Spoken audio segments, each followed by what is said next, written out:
Moms are often told to put themselves first and take some time for their mental health, but that is often something much easier said than done. Our next guest is here to say women can and should prioritize their mental health without guilt. So joining us this morning is psychiatrist, author, and speaker, Dr. Samra Zafar. Good morning, Dr. Zafar. Good morning. Thank you so much for having me this Well, morning. it's our pleasure, and this is a topic that so many of our viewers can relate to.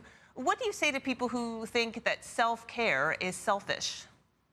Well, I would say they're wrong. Self-care is not selfish, but it's important to understand where that feeling comes from or where that belief comes from, right? As women, especially, we are encouraged from such young ages to take care of others. We are the nurturers, we are the caregivers, we are surrounded by messages that, we should take care of others, we are empathetic, we're caring, which are all very good things. However, what we oftentimes don't realize and don't internalize is that kindness for others does not mean and should not mean unkindness towards ourselves. So that guilt comes from that belief that, okay, my job is to take care of other people. It's to be nice, it's to keep the peace, it's to put others in before me. And so we always keep on putting ourselves on the back burner, and that eventually leads to much higher costs down the road. Yes, now you've literally written a book on topics like this one and others. We just showed your book, Unconditional, there. In your book, what sort of advice would you give women on how they can let go of mom guilt? So first of all, to realize where it comes from. And then, once you realize that, that gives you the power to make the choice.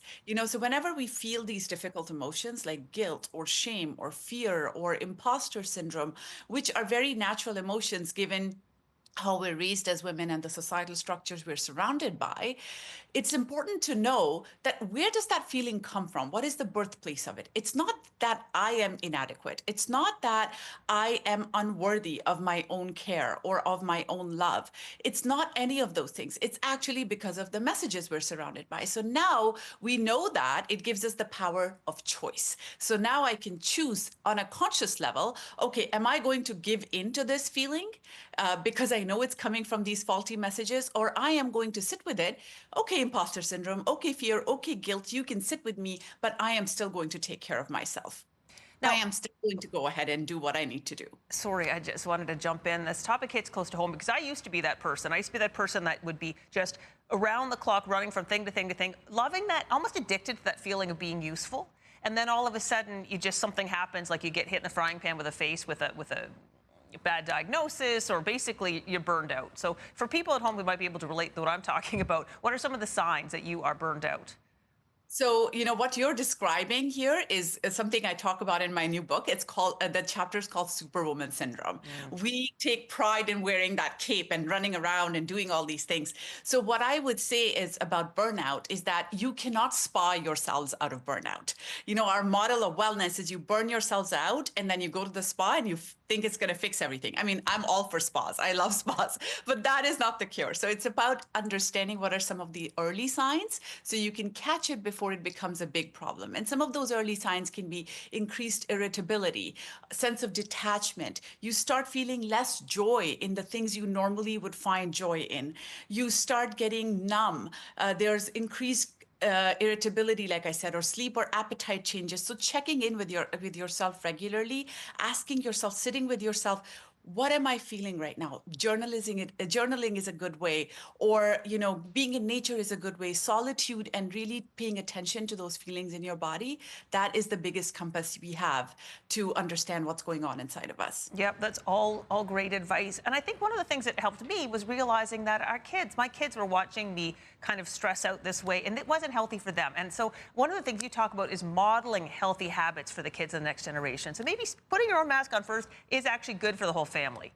Oh, absolutely. I have two daughters, and I try to model that for them all the time. That, yes, it's important to love others, but we deserve our kindness and our love first and foremost before anybody else. And that actually is not selfish. It's actually the most self-loving thing and loving for others that you can do. Yeah, fill your cup so you can fill the cups of others for sure. Any last pieces of advice? We have about a minute left. I think, one of the things that I would say is that self care is not a luxury or an indulgence. It is a necessity. It's not selfish, it's actually smart. And talk to yourself like you would talk to your loved one. So, oftentimes, when I'm going on that path of negative self talk, which we all have at times, I use a trick to ask myself, will I ever talk to my daughter this way? Will I ever say things like what I'm saying to myself? Will I say those things that way? So just whoever is the person in your life that you love the absolute most, ask yourself this question: would I talk to this person that way, the way I'm talking to myself? And if the answer is no, don't talk to yourself that way. There is no pride in being your own worst critic. In fact, I think we should all be our biggest ally and our best friend. Wonderful. Well, Dr. Samra Zafar, thank you so much for joining us today. We see your book, Unconditional, behind you there. Where can we find that? Any bookstore in Canada. It's everywhere. It's on Amazon, it's on Indigo. And, if you read it, please write to me. I'm very approachable on social media or through my website. I can't wait to hear from you. Thank you so much for your time, Dr. Zafar.